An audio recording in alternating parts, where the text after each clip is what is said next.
What's up, Sooner Nation? Welcome to the SI Sooners podcast. It is episode 5, and this thing is moving along. Feels like we just got started. We got to talk about one thing and one thing today only, Parker, and that is, we got to talk about everything, actually. The Big Ten, the Pac-12. The Big 12 made its a decision. They're going to play Bob Bowlesby today. The Sooners' new schedule is out. We got some roster news if we can get it in at the end of the program. I wrote a column I want to talk about for SI Sooners, asking if the Big 12 actually saved not just college football in 2020, but college sports maybe for the foreseeable future. And then this morning, Wednesday, Parker, you wrote a column asking for, brace yourselves, sensible conference realignment, Parker. Yeah, that's right, John. And obviously, you've been at this game a lot longer than I have, so you know it a lot better than I do. But it would seem to me, at least in my short tenure that I've had the opportunity to cover the Sooners and cover college sports as a whole, in my experience, this is pretty unprecedented, and we are very much in uncharted waters as it pertains to the direction of college athletics as a whole, the way everything has fallen into place the last 48 hours especially. It's a really, really interesting time in college sports, and it's a really, really interesting time to be a sports journalist. So a lot of compelling stuff ahead on the program today, and I'm excited to break it down. No doubt. He's Parker Thune. He's the deputy editor at SI Sooners. I'm John Hoover. I'm the publisher. Go to our website, allsooners.com. You're going to find a lot of stuff there, including this podcast. You're going to find a handy-dandy player right there on the front page. Just push play, listen to this podcast whenever you want, re-listen to it, download it, whatever you got to do. iTunes, Spotify, wherever you get your podcasts, we're pretty much there. Or if you prefer the visual arts and you know who you are, I'm pointing to you right now. We are on YouTube. Head on over to YouTube and check us out on the SI Sooners podcast. We talk Sooners and basically everything else, especially Big 12. I mean, I'm in Tulsa. Parker here. He's in Norman. And, we got to split this thing up. So this is how it works. I would ask that once you're there, please subscribe. Please hit the notifications bell so you'll know when a new video uploads. And, of course, if you want to comment at the bottom, we try to answer as many of those comments as we can. Just go to YouTube, search for me, John Hoover. You'll find it. Don't worry. Okay, Parker, let's get to it. Kind of like, let's do like we learned in J school. Well, you know what? Like I learned in J school. I don't know what they're teaching you dang kids nowadays.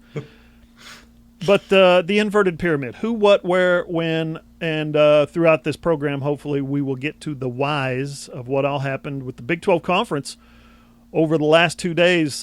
We learned yesterday that the Big 12 is going to try to play football. Hallelujah, hallelujah. As I say that, I cross my fingers and toes, hoping that nobody gets sick, of course. But I also rub my lucky rabbit's foot, hoping that we will actually make it to mid-September and through October and through November, because that's when the season we can actually have some football. Parker, we heard from Big 12 Commissioner Bob Bowlesby today, and just this morning, an hour-long deal, probably just over an hour ago, almost an hour ago it got finished. Big conference call, Parker, questions from around the country. New York Times was there, Washington Post was there, and of course SI Sooners was there as well. Yeah, John, and Bowlesby obviously trying to condense all the news that the college football landscape has brought out over the last 48 hours or so, especially within the Big 12 and their decision yesterday to go ahead and try and proceed with a fall football season. And obviously Bob Bowlesby had a ton on his plate this morning just because of the way it's all transpired.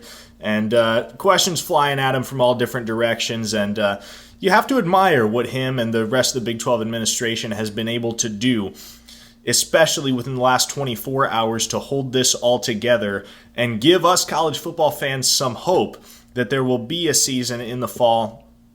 Obviously, when the Big 12 canceled, or the Big 10 canceled, and the Pac-12 followed suit, there was some skepticism as to, well, maybe there's not going to be football this fall. Maybe we try it again in the spring. Maybe there's just no football this year at all, and we're already looking ahead to next fall as the next opportunity for us to watch some college football. And, John, I think it really became evident yesterday afternoon that this was going to come down to Bowlesby and the Big 12 and their decision, because with the Pac-12 out and the Big 10 out, the SEC and ACC were the lone holdovers in the Power 5. The Big 12 seemed to be on the fence, and it became evident that the ACC was going to side with the Big 12, And at the end of the day, Big 12 says, hey, let's give this a shot, see where it goes. And John, it's important, and there are plenty of people that have emphasized this, plenty of people in leadership positions that have emphasized this. This does not mean that we're going to play football this fall. It just means we're trending in that direction, taking all the necessary steps to proceed with the football season. That doesn't mean that a month from now the circumstances are going to be the exact same. That doesn't mean that a week from now the circumstances are going to be the exact same. There's so much that can change, and we heard it from college football administrators across the country yesterday as these decisions came down the line. We are operating on a day-to-day basis here, and so much can change in the blink of an eye. So, while it's certainly exciting to have the prospect of Big 12 football on the table this fall, let's not count our chickens before they hatch here. We've still got 6 weeks before the conference schedule opens. We've still got 4 weeks before any of these teams open non-conference play. So a lot can change. Absolutely, a lot can change, and you're 100% right about that. The tenor on the Big 12 call today with Bob Bowlesby, and we'll get to that a little bit later on in the show, was that this is a path, and that's what I called it during my radio hit this morning with the franchise in Oklahoma City, and as well as the video that I shot this morning with Pat Forty. This is a path. This clears a path for us to get to September with the hope that college football can be played. Doesn't mean we're going to play. It's not a guarantee by any stretch. And Bob Bowlesby emphasized that several times today on his hour-long conference call. Doesn't mean we're going to play, but we got games to talk about. We got schedules to talk about. The conference. Every team in the conference is going to play 10 games, 9 conference games plus a non-conference game. There may be some waffling with Baylor, and I think Texas may or may not have released its non-conference schedule yet. But you saw yesterday, as you mentioned, Parker, the Big Ten was the first to go. The Pac-12 followed, and both of those things were obviously expected. Our colleagues over at Sports Illustrated, Pat Forty and Ross Dellinger, have absolutely been killing it with their national reporting. Breaking the news from every conference, including yesterday. It was Pete Thamel at Yahoo and the guys at Sooner Scoop who broke the news initially that the Big 12, following those withdrawals this year from competition by the Pac-12 and the Big 10, that the Big 12 was actually going to be the one to say, we're playing. We're going to try and play. And if you read between the lines and listen to a lot of what Pat and Ross have been saying these past few weeks, you'll know that the ACC has been kind of hanging back in the shadows a little bit, ready to make their announcement, ready to commit, ready to say we're going to play or we're not going to play after the Big 12, after they knew what the Big 12 was going to do. So it came out yesterday. The news broke that the Big 12 was going to do this about 7 o'clock, 7:15.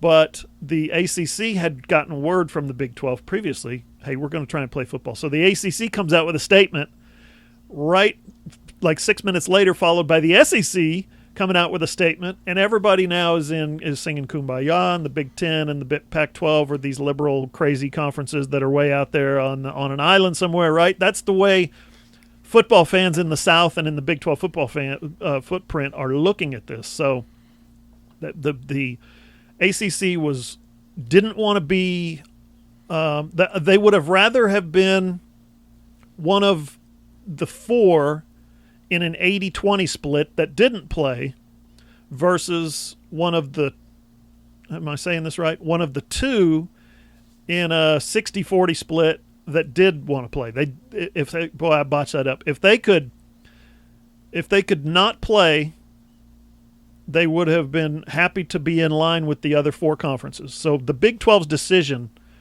was that important. The Big 12 coming out and saying, we're going to do this, enabled the ACC to say, we're going to do this. And, of course, the SEC has been on board the whole time. I think they felt okay about that, and I think that has left an impression on the Big 12 footprint. Parker. Yeah, and it makes a lot of sense, John, when you think about it, because say the Big 12 decided to cancel. Well, the ACC was obviously going to do whatever the Big 12 did, because the ACC doesn't want to be in a situation where they're essentially in a one-on-one battle with the SEC all fall. That's just not happening. ACC has Clemson, And that's pretty much it. When you're taking the 14 ACC teams and stacking them up against the 14 SEC teams and basically creating a sprint to the finish line between 28 Power 5 teams for some modified version of a college football championship, the ACC does not feel good about those chances. And so with the Big 12 still in the mix and deciding that they're going to proceed and they're going to do their best to hold a football season in the fall, it makes a lot of sense for the ACC to join in solidarity one way or another, and I don't think they have any issue now going out there and playing football this fall now that they know that their counterparts in the Big 12 are on board. And again, that's not to say that this couldn't change. Who knows? Maybe tomorrow there's a coronavirus outbreak on one of the ACC campuses and the ACC has to cancel. And we're left with just the Big 12 and the SEC for a moment. I mean, there's so much that hangs in the balance every single day as we continue down this path and COVID-19 continues to impact everything about our daily lives, not the least of which is college football. But for now, I think everybody's excited to just have some football to look forward to this fall, even though you're only looking at 3 of the Power 5 conferences and maybe a couple Group of 5 conferences as well. I know I'm excited. Here's the kind of the nuts and bolts of the meeting yesterday between athletic directors and conference presidents. Here's how it shook out. It was a conference call, we're told. The Big 12 presidents and ADs met Monday night for a couple of hours. They basically started with a 90-minute presentation from their medical people, their scientists, the experts, the people who know. That presentation included a debriefing on the latest research and information about myocarditis, which is the inflammation of the muscles around the heart, which, of course, can be debilitating and even fatal. There are student athletes who have been diagnosed with this. Bob Bowlesby did address this on his conference call today and talked about the science, what the Big 12 is looking at versus what the other conferences are looking at. They went into the meeting split, as Pat and Ross have illustrated many times on Sports Illustrated. I'm actually told it was very close, get this, Parker, to the, was very close to the same vote that the league kind of waffled on and was stuck on way back in 2016 when the Big 12 held basically online expansion tryouts, like an American Idol type thing. This was 2016.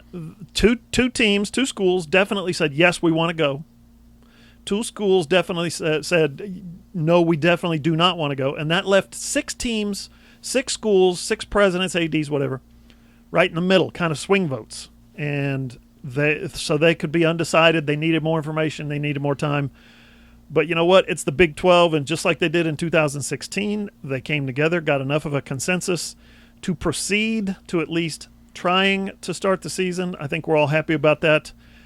And here we are. Coming up on the SI Sooners podcast, the Big 12 podcast, the SI Sooners podcast, we're going to keep up with the Big 12 talk. We're going to dive into Oklahoma's 2020 schedule first, though. That's important. Where it looks different, where it looks the same. Is October harder than it was? Is November easier than it was? We'll figure that out. And the rest of the Big 12 as well. All that's coming up next. Hey, are you a business owner looking to get your product out there to the masses? Let's say you run a hotel in Norman or a car dealership in Oklahoma City or a restaurant in Edmond, or maybe you're a small online business who creates and sells OU merchandise and you just want Sooner Nation to come sample your wares. Well, then consider advertising in this space right here on the SI Sooners podcast. SI Sooners reaches thousands of readers, viewers, and listeners literally every day, and the SI Sooners podcast is the ideal place to find your next customer. To advertise, send an email to allsoonersi@gmail.com or DM us on Twitter at @all_Sooners. Social media time. Follow us on Twitter. That's the easiest way to keep up with all the good work we're putting up at SI Sooners, allsooners.com. Follow the account at all_Sooners. One of these days I'll memorize that, Parker. At all_Sooners. Follow Parker at Parker Thune, Thune, and follow me at John E. Hoover. You can also follow Parker on Instagram at Parker Thune and find me on Facebook at John E. Hoover Media. Simple enough. And don't forget, if you like the video version, find me on YouTube. Just look for my YouTube channel, John Hoover Media. You're going to like that channel if you like OU content, I promise. Okay, Parker, let's talk about the schedule. It came out just this morning, like an hour and a half ago. First, allsooners.com is where you can read along. We've got a graphic version. We're going to have the team-by-team version throughout the Big 12. We're going to have the week-by-week version. Easy peasy. Everything you want out of your college football scheduling for 2020. Parker, the Big 12 announced this schedule today. And you know what? Before we get too far ahead of ourselves, we need to say, 1 week ago today, the Big 10 Conference and the Pac-12 Conference were coming out with their own schedules saying, look what we're doing. We've got schedules out. And everybody was all excited. And here we are a week later. Those guys have closed up shop. They're not going to play. So all that excitement and enthusiasm we had about last week's schedule release was wasted. I hope that doesn't happen. But we got to talk about the OU schedule, Parker. Yeah, definitely. And, most of it obviously stays largely the same. They retain the Missouri State game as the non-conference, which I think a lot of us expected. But a little bit of shuffling going on with the way that the conference games are scheduled. And we'll want to dive into that, John, because I do think it affects the way that the Sooners take a look at how it all lines up for them. And I do think it's going to play a bit of an impact, especially starting off the season with Kansas State. You take a look last year, and Kansas State was the team that beat Oklahoma, that invited the Sooners to Manhattan and sent them off with a 48-41 defeat, the Sooners' first road loss since 2014, the pre-Baker Mayfield era. So that's an immediate test of the Sooners' resolve to face the one team that beat them in conference play last year. And then, of course, the Texas date stays the same, October 10th. And then you get Bedlam now in November. So, excuse me, is that, yeah. And then you get Bedlam in November. So it's really a lot more spread out in terms of the challenges that the Sooners are going to face. I think previously we were taking a look at that November slate, plus TCU coming in on Halloween, October 31st, Sooners traveling down to Fort Worth as it was initially scheduled. But I mean, as you look at it now, John, October looks like the month where the Sooners are going to be the most challenged. Yeah, I'll start with, like you said, K-State. I don't expect K-State. They lose so much playmaking in their backfield. They lose all their running backs. They lose their entire offensive line.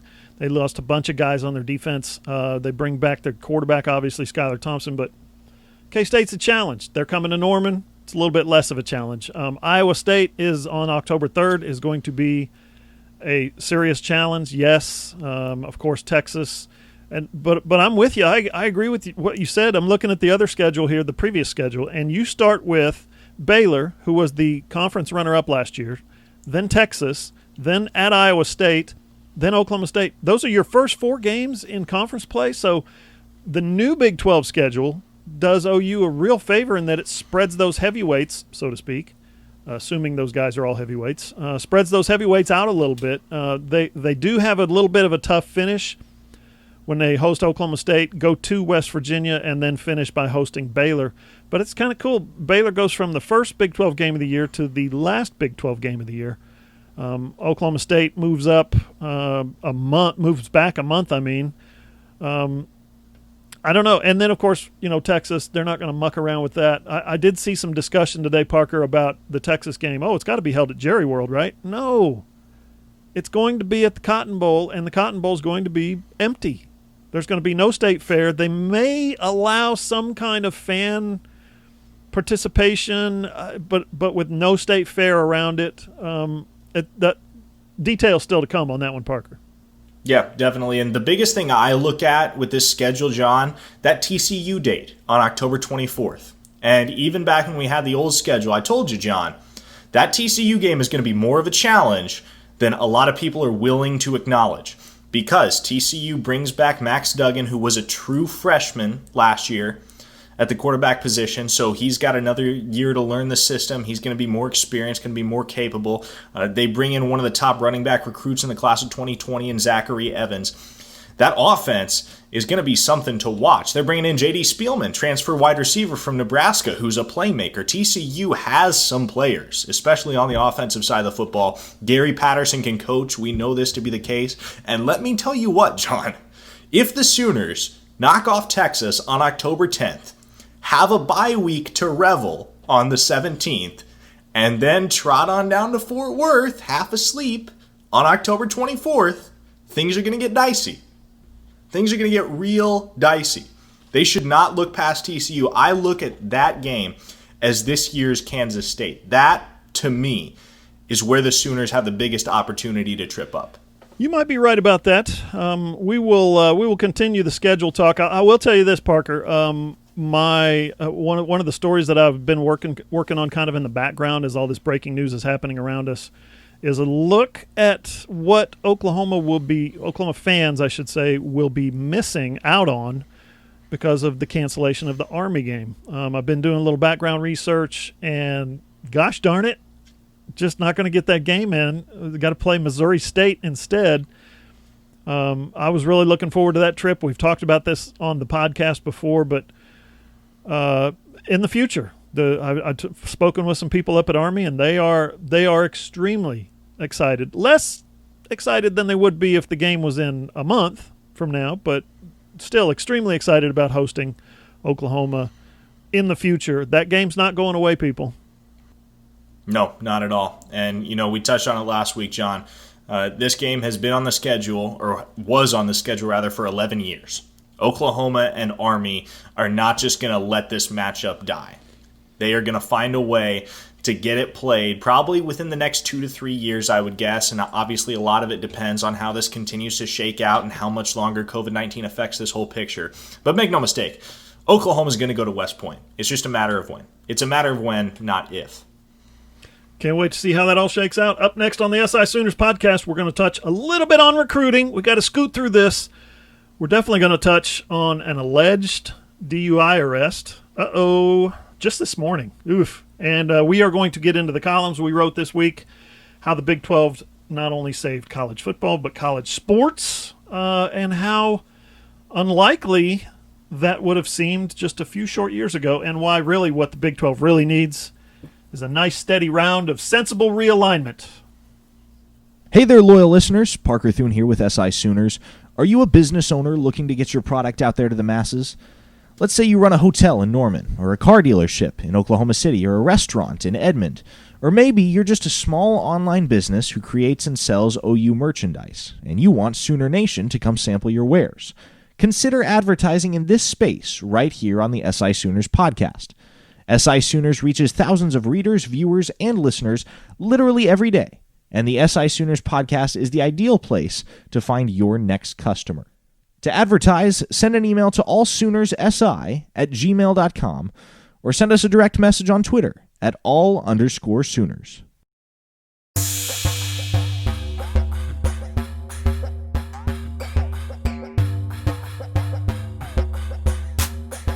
Final segment of the SI Sooners podcast. I just want to remind everyone real quick that in 2010, one short decade ago, this league was literally on life support.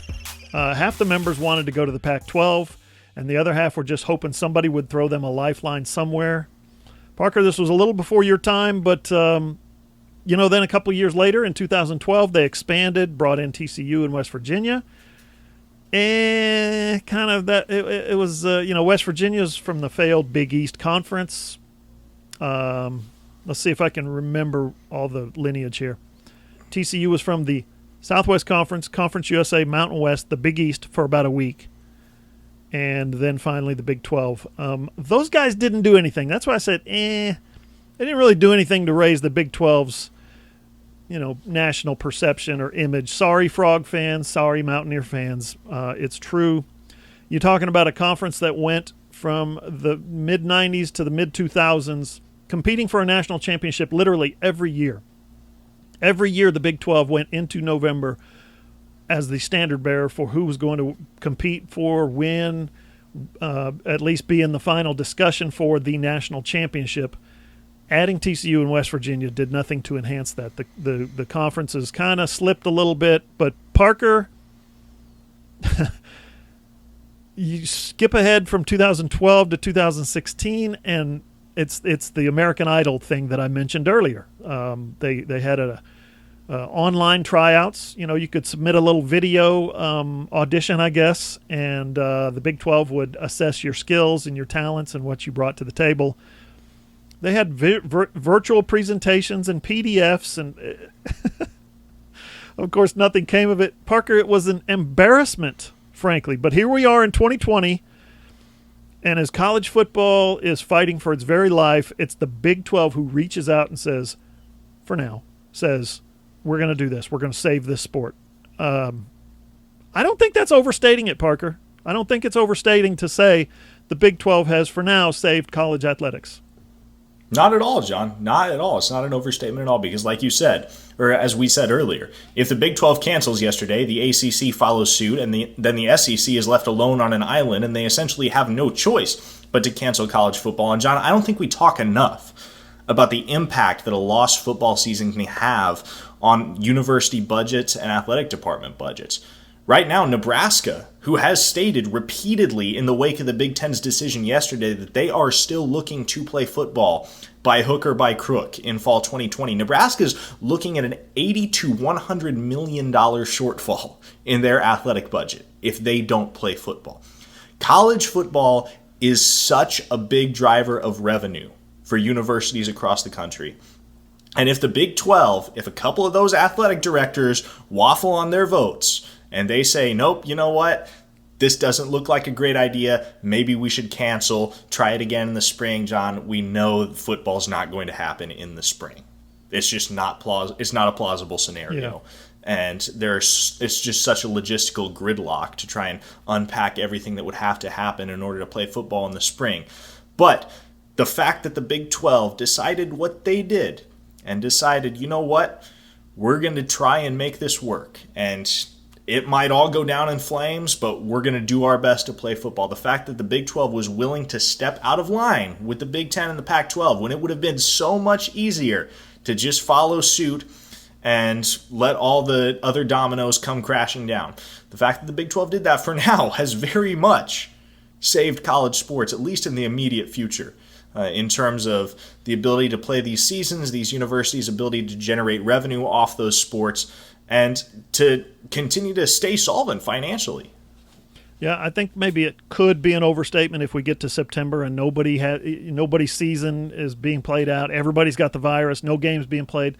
I think at that point, college football, for now, as it is in this format, kind of withers and dies a little bit. But if we get games, and if the conferences and the schools get money, this is important. That means all those other sports that kind of just take up space on campus and they get scholarships, and they're a lot of fun to watch on TV when they're on, or go have a cold beverage while you're watching it on a spring afternoon, but they don't actually make any money. They don't actually bring anything to the university. All those sports, if college football makes it, all those sports get to hang around. And I hear this all the time. Hoover, nobody cares about baseball. Nobody cares about softball, which isn't quite true. Nobody cares about soccer or tennis or volleyball or rowing. That's fine. I'm not saying you have to care. And I don't care if you don't care. Parker, brace yourself. I'm getting ready to go on a rant here. All right. What I do care about is this. There are thousands and thousands, literally, of young people every year who get to go to college for one reason and one reason only. And that is because they're good at volleyball, or they're good at soccer, or they're good at softball, or whatever it is. While those kids, a lot of them would go to college anyway, whether they were, athletically inclined or good at their sports or not. A lot of them come from well-to-do families, and they could go to college, and it's not a big worry. But a lot of them, I'm telling you, a lot of them do not. I'll say this as plainly as I can. A lot of those kids would not go to college without athletic scholarships. So you're probably asking, so what? Who cares? Who cares if they go to college? So this is where I'm getting to. Those thousands of young people every year that I talk about, there are people who, those guys, listen, they're making 4.0s in high school. They go to college and they're making 3.9s and 4.0s.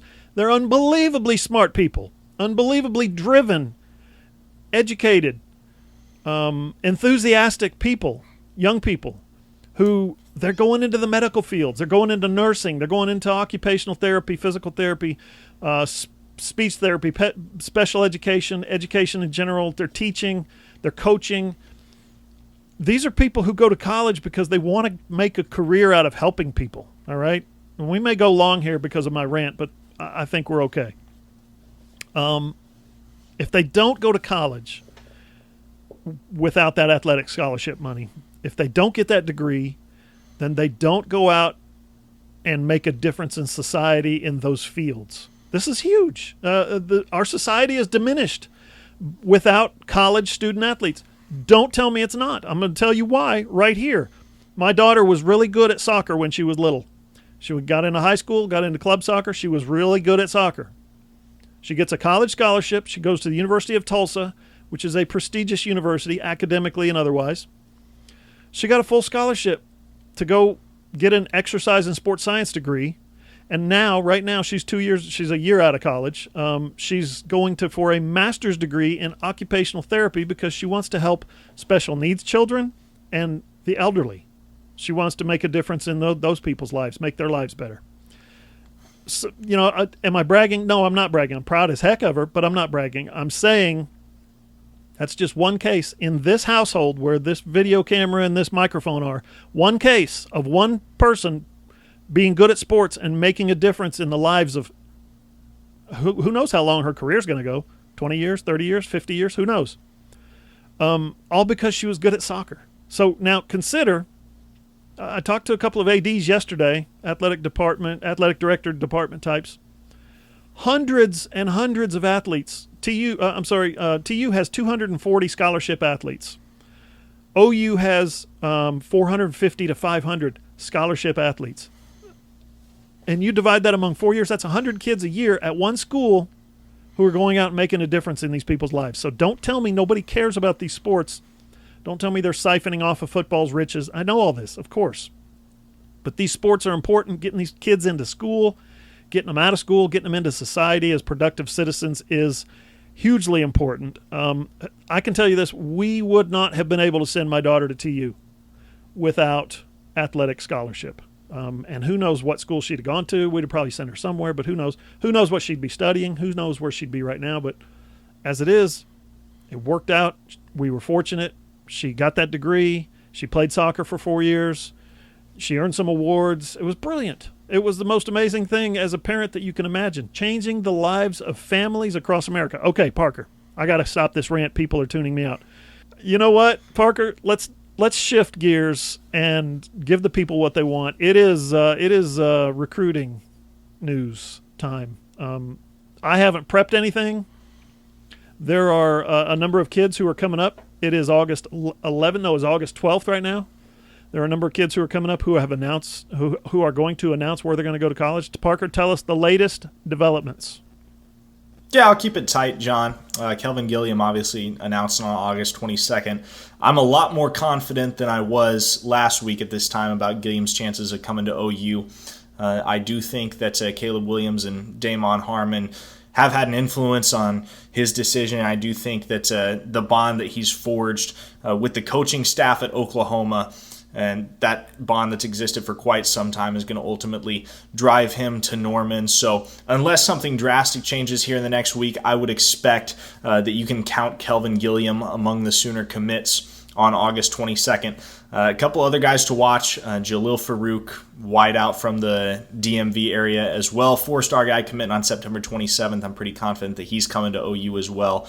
And the guy to watch from that same DMV area, Tristan Lee, 5-star offensive tackle, who is considering LSU as well as Oklahoma, Clemson, and a couple other very prestigious schools among his top 5. But LSU, Clemson, and Oklahoma, it looks like it's going to be between those 3. That's very much up in the air at this point. But I tell you what, John, if OU does indeed secure Kelvin Gilliam and Jalil Farouk, 2 guys that hail from that DMV area, in addition to having Caleb Williams and Damon Harmon among their recruiting class, it's only going to enhance the allure of the Sooners in the eyes of Tristan Lee. So that's definitely something to watch there. All right, we'll hit more on recruiting next week's pod for sure.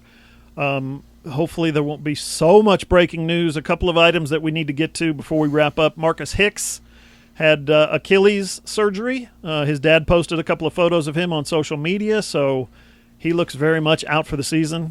Whatever the season ends up looking like, Marcus Hicks won't be a part of it. It's going to probably – I think he took a red shirt last year. He played in some games, but I believe he took a red shirt. And then the big one, the news this morning, again, Sooner Scoop with the news, Jalen Redmond, DUI, alleged DUI, was arrested, booked into Cleveland County Detention Center at 3:34 this morning. This is maybe a bit of a reflection. I mean, who knows what would have happened otherwise. You can't speculate and play the conjecture game, but I can tell you this. We had no headlines from University of Oklahoma other than a handful of injuries.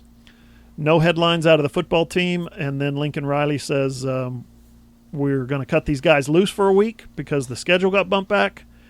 There's some flexibility now up front, so we're going to give them some time off. And if he was out allegedly doing a drunk driving, allegedly, then who knows what his decision making was earlier in the day in terms of social distancing, wearing a mask, washing his hands, being around crowds.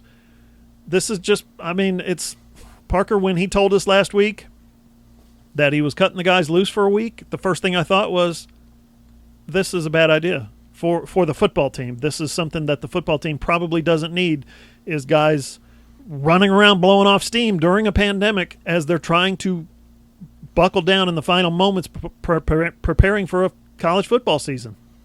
Yeah, definitely, John. And, obviously, if you want to give the guys a break from practice, that's fine. But I know hindsight is 20/20, but it makes a lot more sense at this point in time with everything going on around the country, not to mention the fact that you don't know what they're walking back into when you send them home. But it just makes a lot more sense to keep them on campus, keep them in the bubble, keep them confined.